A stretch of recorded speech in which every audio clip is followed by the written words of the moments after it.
how do we express a probability? I've told you that we can think of probability as a proportion.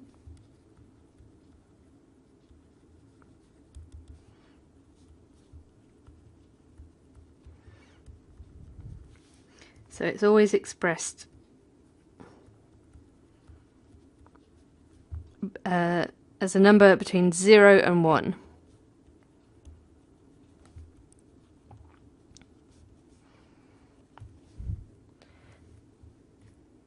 Okay, so this could be a decimal or a fraction or a percentage. Those are all fine, but it's going to be between 0 and 1. You can't have a negative probability and you can't have a probability over 1.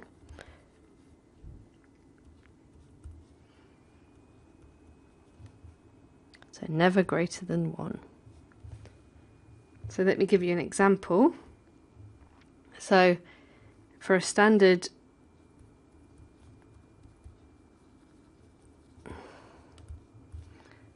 die, each number will come up on average over the long term 1/6 of the time.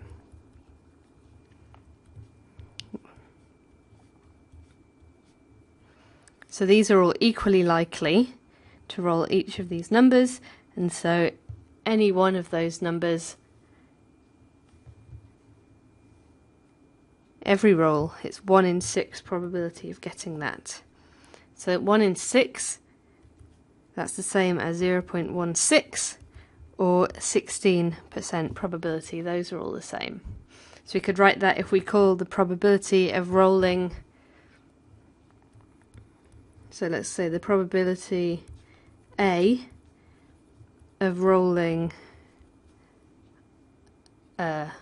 6. So then we say P of A is 1/6 or 0.16 or 16%. Those are all fine. Now there are some cases which are slightly special cases, so probability of an impossible event.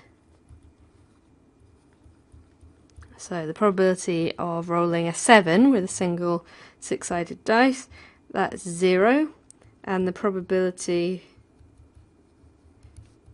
of an inevitable event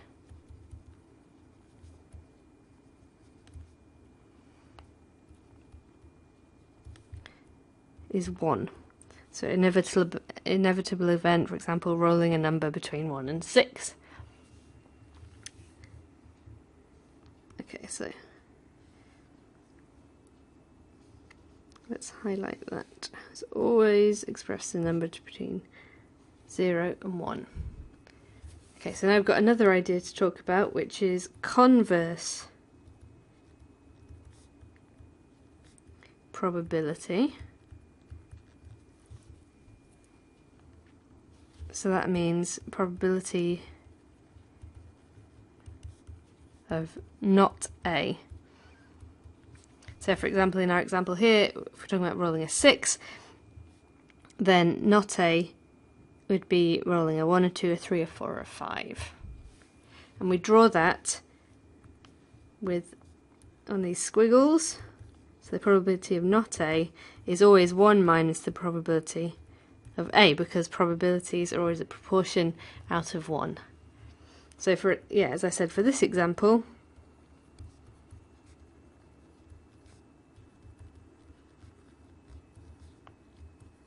so the probability of not A, sorry, I wrote this wrong, so that's minus the probability of A.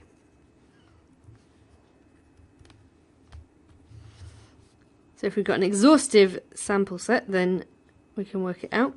So for the probability of not A, so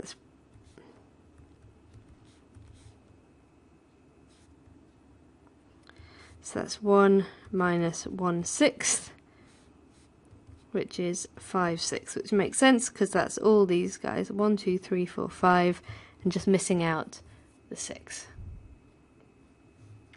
So that makes sense. There's this idea of converse probability that we write using this squiggle.